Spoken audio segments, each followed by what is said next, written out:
You know, a while back, there was a project called the Twitter Files.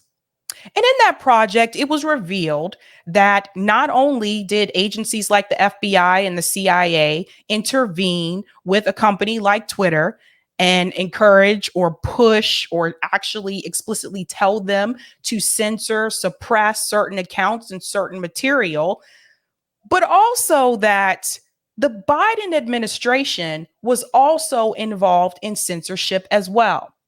Now, it has come out that a federal judge has actually made this decision that the White House, meaning the Biden administration, cannot encourage or tap into social media platforms and tell them to censor or suppress or get involved at all.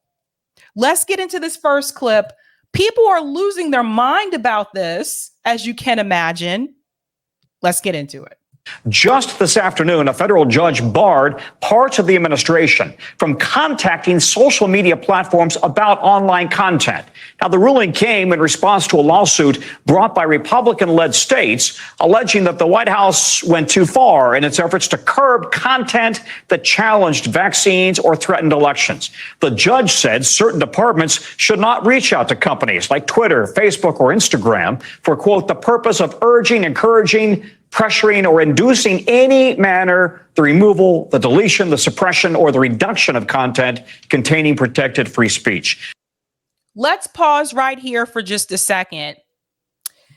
Meeting with social media companies for the purpose of urging, encouraging, pressuring, or inducing in any manner the removal, deletion, suppression, or reduction of content containing protected free speech. Again, let's go back to the Twitter files. The information that was revealed is that the Biden administration was complicit in this. The Democratic Party was complicit in this.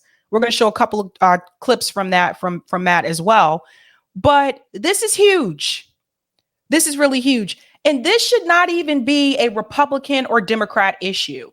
These administrations should not have their hands on social media platforms, whether it's Twitter, whether it's Facebook, etc. They should not be able to tap into that and tell these private companies what they should and could not do in reference to censorship. That's a dangerous thing to do. But a lot of liberals are really angry about this, and you're going to hear some of them vent. They think this is a bad idea. God forbid people actually be able to practice free speech in this country. And that's another issue that I'm going to get into that a lot of mainstream media commentators are not discussing. The ruling singles out several government agencies, including the Department of Justice, of State, the CDC, as well as HHS. NBC's Mike Memoli is by the White House right now on this holiday. So, Mike, the music's behind you with the president's barbecue. He has made combating disinformation a big part of his agenda. How much of a blow is this judge's orders to those efforts? Well, at the heart of this case, Tom, is what happens when constitutionally protected rights like the right to free speech come into conflict with public health and safety. And in this case, based on... So you see where they're going with this, right? By the way, most outlets, most liberal outlets that I watch use the same reasoning, by the way. You see what they're doing? They're acknowledging that they understand that there is a thing called free speech, but at the same time, they're trying to tell you, well, what about if there's a health issue and it comes into conflict with that? Let's remember there were multiple issues that were reported through the Twitter files, not just the pandemic. There was also the Hunter Biden laptop story. There was also the Russian disinformation claims and accounts that were perceived to be Russian assets that were attacked and suppressed as well. There were multiple different things that were discussed through the Twitter files, but notice what they choose to mention. That's on purpose. They really want the American people to think, oh, no, if this is allowed, you're not going to get the proper health information. That's what they want Americans to think. On the very long list of individuals and agencies that a judge is saying that the administration cannot be in contact with social media companies, it has to do with what happens when, especially as it relates to COVID-19, the White House, the administration feels that the public health and safety is potentially harmed by the spread of disinformation here. And so that's really at the heart of what this is about. it's interesting because this all takes root in what you may remember as the Twitter files, where an author went through communications that were between some in the White House and the Biden administration and these social media. Let's pause here for a second. He brings up the Twitter files and he said where an author went through, doesn't want to mention Matt Taibbi's name. Doesn't mention any of the other journalists that were also involved, like Michael Schellenberger, Lee Fung, at one point, Barry Weiss, although she didn't stay on for the full project. I think she was there for just one part and then pieced out. Don't know the story behind that. But there were multiple journalists that were working on this project. We all know that Matt Taibbi was the one who started it in the beginning. He's appeared on mainstream media talking about the Twitter files. Now, all of a sudden, we just can't seem to remember Matt Taibbi's name. Now, all of a sudden, it's just an author. Companies asking them to remove certain cases of disinformation about COVID-19. Now, the White House in a statement says that the Justice Department is reviewing this decision. They note that the administration has also taken steps to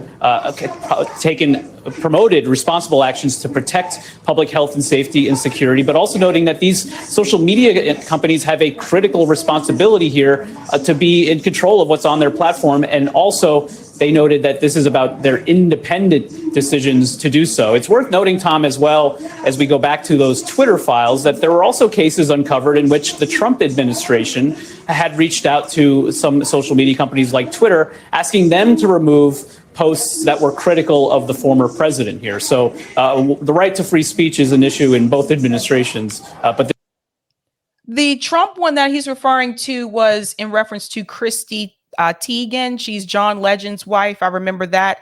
I don't consider that to be as serious as the Hunter Biden laptop story with the information that exists on that laptop, or with the story that they did in reference to the pandemic or the Russian disinformation. Like, I'm sorry, that is peanuts compared to the other information that was revealed, where you had the FBI, you had the CIA, you had these government agencies that were basically overreaching here and telling Twitter executives who to keep and who to remove and what information to hide. So this is a totally different thing, but you see what he's trying to do. So now all of a sudden, let me try to make it in with a good note with the Twitter files to tell people that there was something revealed about Donald Trump too. But at the same time, you just said you can remember that, but you can't remember Matt Taibbi's name. this case is putting a spotlight, at least on the Biden administration's use of this. Okay. So that is important because why? One piece that is being left out of a lot of the commentary in reference to this particular issue is the freedom of speech.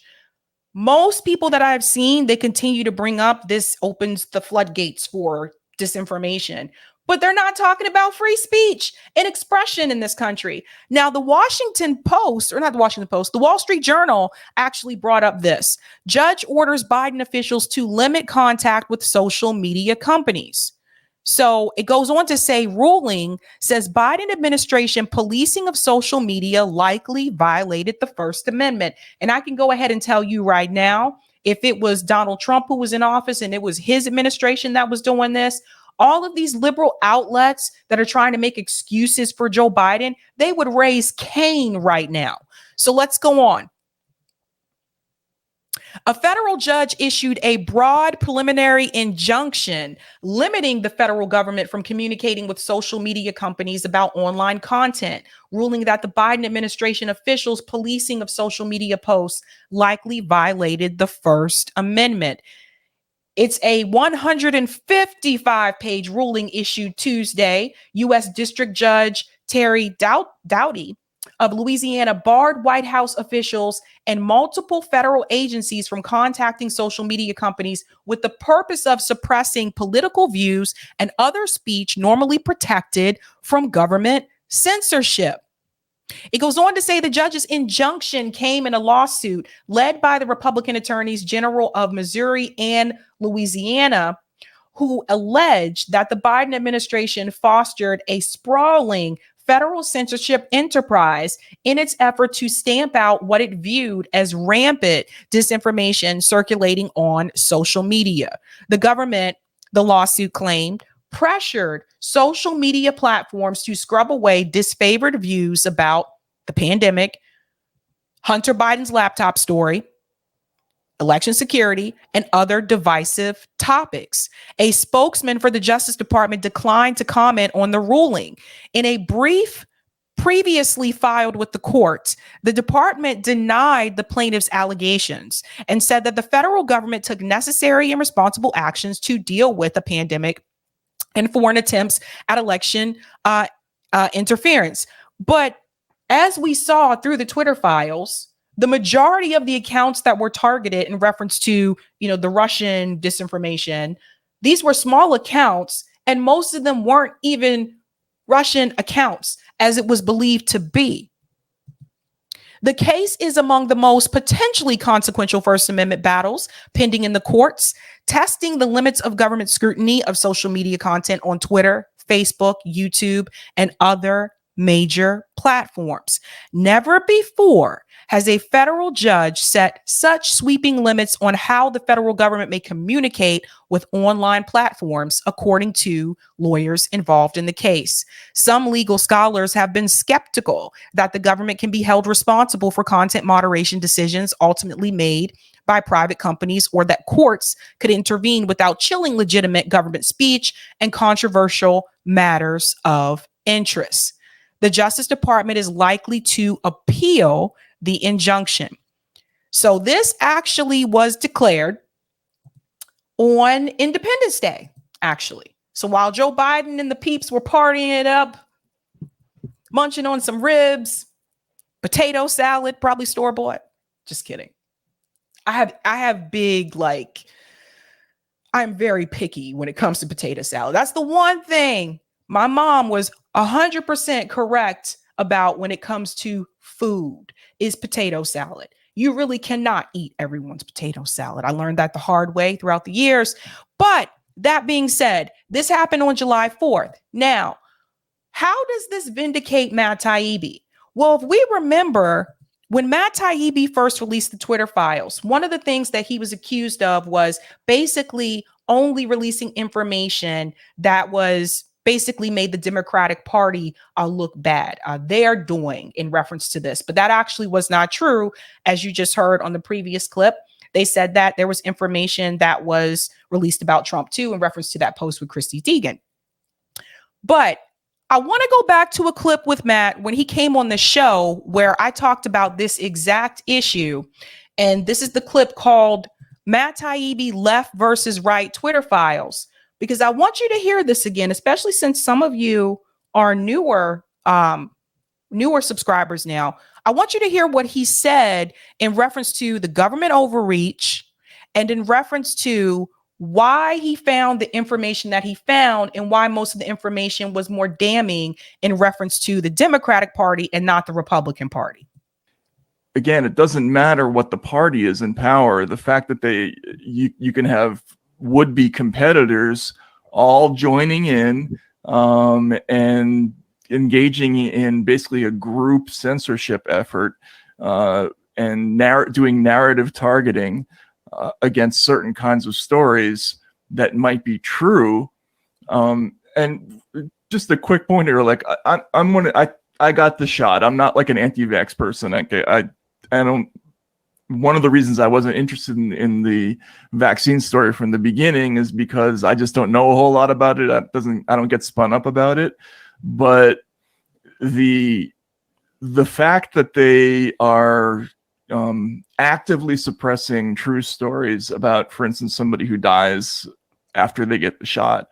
So that happens. Somebody will have an adverse reaction. They'll get a blood disorder or have a heart attack or myocarditis or whatever, and the family member will go on Facebook, and then it will become a local news story, and these people want to edit that out because they think that people can't be mature enough to handle it.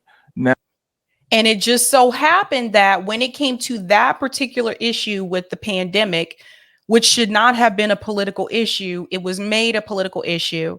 So generally speaking, there were certain, segments of the Democratic Party that had one narrative and the Republican Party that had a different narrative.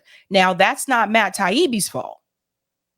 But when it came to the information that was reported through the Twitter files, it was more damning towards the Democratic Party because they chose to take on and believe a certain narrative in reference to the pandemic. So that's just something to remember, but there's more. That's wrong on so many levels. I can't even count where to start with that, because what happens if there is really a problem with these vaccines, and you're suppressing that, and now you have fewer people investigating it. Yep. People aren't getting to make informed decisions. You are also targeting behaviors like people saying that it's a good thing to investigate for yourself. They don't like it when they see that. They see that as an indicator of misinformation as tendencies and that sort of thing. Like, all this stuff is incredibly dangerous. It's Orwellian, and yep. all this childish emphasis on, Donald Trump tried to get Chrissy Teigen banned. I'm sure he tried to get a whole bunch of people banned, but it's, next to this stuff, it's child's play, Now, why is that important or relevant, the Trump Chrissy Teigen thing? When we covered the White House Correspondents' Dinner, one of the stories that I chose to focus on was John Legend and Kirsty Teigen walking past the climate activists who were protesting against Joe Biden choosing to go forward with the Willow Project. And that's just something I wanted people to see, because Kirsty Teigen and John Legend have an in at the White House. Why are these people there? Well, we need to start asking these questions. John Legend and Kirsty Teigen, last time I checked, they don't work in politics. They're not in Congress, right? They don't work in the White House. So why are they at the White House Correspondents' Dinner? But they have that type of relationship with the President of the United States. And that should concern people, and people need to pay attention to that. Now, we're going to get to this part here where he talks about why more the information that was found just happened to be more favorable to the Republicans than the Democrats. Agreed. Another thing I wanted to add too, for people looking for, I would say, censorship of the left. If I'm comparing it to YouTube, I would imagine that the Twitter algorithm is probably already set in place to censor a lot of the topics that are favorable to the left anyway. For example, a lot of the things that we talk about, anti-war or policing. Policing's a big one over on YouTube. I notice certain topics I cover, they will suppress those more. Is it safe to say that maybe the Twitter algorithm may work in the same way, that because of the topics we tend to talk about on the left, Twitter is more likely, or the algorithm is more likely, not to promote those topics?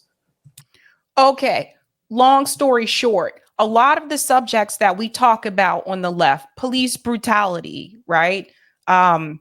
Universal health care, things like UBI, like eat the rich, like those types of topics, you're probably not going to have government agencies telling you to censor that anyway, because they don't get as much traction to begin with. So that's the question that I was asking. Now listen to what he says. Absolutely. And I know this because in 2018, I was one of the first reporters to write about the topic of platforms like Facebook deciding to wipe out accounts. If you remember, there was a funny little story in the fall of 2018 about what they called a purge of accounts. Yep. Facebook announced that it had eliminated 800 accounts accused of coordinated inauthentic activity. That was the phrase they used. They had been advised by the Digital Forensic Research Lab, the same one that's funded by the Global Engagement Center, which is a State Department entity technically, but it was actually founded by a bunch of intelligence agencies. Anyway, they advised Facebook to get rid of 800 accounts. And they were mostly small accounts, but a lot of them were police brutality monitoring sites like Cop Watch. Like I think there was another one called Cop Block. Anti-Media was another one. I forget the other. There were a whole bunch of these small sites. Some of them were were also just sort of normal pro-democratic small businesses. Like they were blue-leaning Facebook pages that had, followings of about 150,000, 200,000 readers. They were just sort of eliminated. But you're absolutely right. A lot of those topics were kind of traditional lefty topics more than anything else. They were sort of protest, fracking, environmental issues, police brutality, and they see that as an indicator of inauthentic activity. Why? There's a very interesting rational explanation for that, because channels like RT naturally gravitate towards any subjects that make America look bad. So, do you get the point? So this is something that I wanted people to see. For those of you who didn't see that interview, to hear that piece again. So part of the reason why Matt Taibbi got the attacks that he did from the liberal journalists, pundits all over Twitter, and of course, Mehdi Hasan through the Mehdi Hasan interview, is because the majority of the information that came out was damning to the Democratic Party, not the Republican Party. But he just explained to you why it was that way. So I think that's important to note. And then we cannot forget this interview that Matt Taibbi had with Mehdi Hasan. They were already against him because of the reason that I just told you, because most of the information that came out was not damning the right. It was damning the left, or not the left. It was damning the Democratic Party. And so he had to deal with issues like this. So to virtually every other social media platform, this is essentially an organized system of quasi-state censorship. And it's alarming. It's a lot more than what we thought was going to be there. And again, people are just looking at what we found. We don't have to make claims about it. They're upset about it because of what they're reading. Well, not everyone's upset, and you do make claims. So let's talk about that today. And Matt, we're going to disagree a lot today. You've already started with disagreement. So let's start with some agreement. Should the FBI be wasting so much time and taxpayers' money flagging so many tweets to Twitter? In my view, no. Does the FBI have far too cozy a relationship with social media companies? Yes, I agree. But do your files provide evidence of government censorship? I don't think so. Let's pause here for just a second. Notice that he only mentioned the FBI. Notice he didn't mention the Biden administration. This is something that's pretty damning to go back and watch again now that that federal judge has made that ruling. Now I can go back and look at this again, and I'm like, wait a minute, he only mentioned the FBI. He didn't mention the Biden administration. Why is that, right? I'm pretty sure he was prepped not to mention the Biden administration. Let's just take the very first example you cited in the very first thread, which went mad viral. You wrote, by 2020, requests from connected actors to delete tweets were routine. One executive would write to another, more to review from the Biden team. The reply would come back, handled. Now, that sounds bad, but aside from the fact that the Biden team was not the government at the time, it turns out that at least 3, maybe 4 of those 5 tweet URLs that you linked to, that they... Just because the Biden administration, just because Biden was not in office at that time, doesn't mean his team, which is his campaign team, and other Democrat politicians like Adam Schiff, who was also basically called out in the Twitter files, doesn't mean that they weren't actively already working with executives at Twitter. So this is something where Mehdi Hasan, we went through all this before, but I would have pushed back on that. Link back to non-consensual nude images of Hunter Biden. Why was it wrong, Matt, for the Biden campaign, not the government at the time, to ask Twitter to enforce its own terms of service against people basically posting revenge porn? Do you understand why people question your credibility on this whole project when you omit such crucial context right from the get-go? There were other things that were on that laptop. Number one, why is it problematic? Because that is Joe Biden's son, and Joe Biden was running for president. Duh. The other thing is, notice how Mehdi twists the question to make it seem like it was just about these nude pictures that were on the laptop, and he doesn't mention other things that have been revealed on that laptop. So this is what they try to do. Like, the way that they frame the question is so incredibly important. And sometimes when you're on there as the interviewee, sometimes you may not catch that like right away. They kind of just throw things at you sometimes and that type of thing. But the thing is that he said that that Matt Taibbi's files did not actually prove that those things were happening, and that actually was incorrect. We went through the Twitter files on this show bit by bit by bit, almost every time there was a release. And notice there was always screenshots of the emails stating the information that Matt had put in the Twitter files. So when Mehdi Hasan makes this statement that he actually didn't prove any of this through the Twitter files, that is 100% false. And now we can say that Matt Taibbi has been redeemed, because now you have a federal judge who has also agreed in some way, shape, or form that there was mishandling here from the Biden administration in reference to Twitter and telling them what to do. But what's really interesting to me is the way that people talked about this on other networks, particularly MSNBC. Shout out to Case Study QB for this clip. You have to hear this. The Department of Justice is now appealing a judge's 4th of July ruling that limits the administration's communications with social media companies. I find this insane. This case came from Missouri and Louisiana, 2 red states. What do you make of this filing? Because I find it very strange. Why would she find it very strange? Why is it considered to be insane, given the information that was released during the Twitter files? Now, either she didn't do her homework, which I doubt. I'm pretty sure she knows exactly what that was about. But this is another way for MSNBC to defend Joe Biden. This is what they do. This is their job, to defend the Democratic Party at all costs. So you see what's happening here? It's insane. Listen to the vocabulary. Why is it happening? It's insane. This is odd. This is weird. No, it's not. And what you should be pushing for is, well, yeah, we should not have, the president or any other government agencies intervening in social media and trying to censor people. That is actually the left position. That is actually where lefties used to be. But, you don't really have that so much more in mainstream media. What you do have are these Democrat establishment shills that have tried to find a way to stay in the center so that they can still appeal to the establishment, so that people like Simone Sanders can still get a check. That's what this is really about. I'll let this clip finish.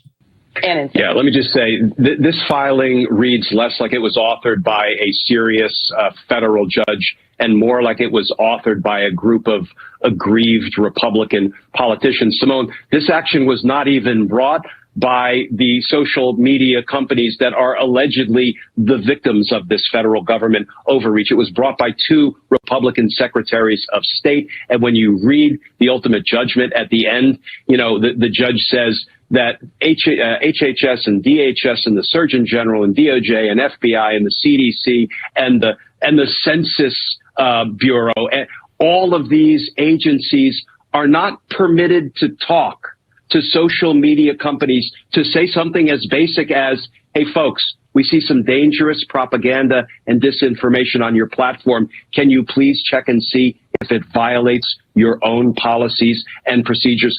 Why would you need a government agency to come in to tell you to do that? There are already people that work at those companies where that is their sole job, is to, okay, let me check this, let me check that, they sit at a desk all day and that's all they do is check for that information. The fact that you need the government to come in and tell you how to do your damn job when you don't work for the government is a problem. And here you go. You got this guy.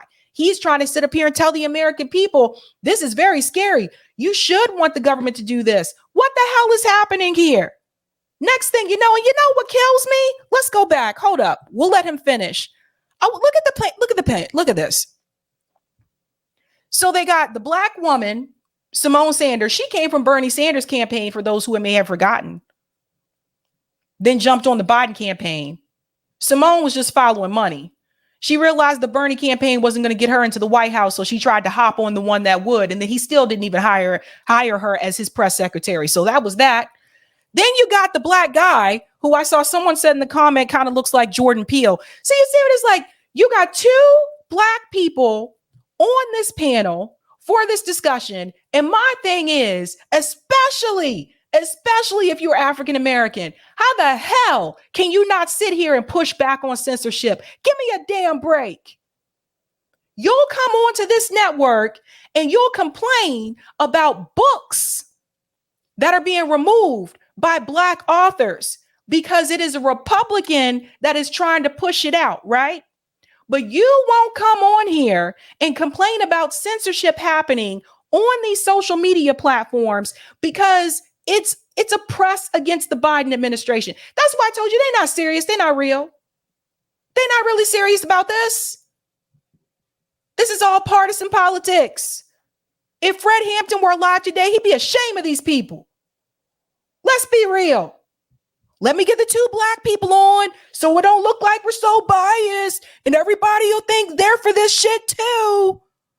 To talk to social media companies to say something as basic as, hey, folks, we see some dangerous propaganda and disinformation on your platform. Can you please check and see if it violates your own policies and procedures? This preliminary injunction will not last long. All right. Glenn Kirshner, Sam Stein, and Eugene Dan. And he goes on to say, it's so simple. Something as simple as this on your platform. There's nothing simple about censorship.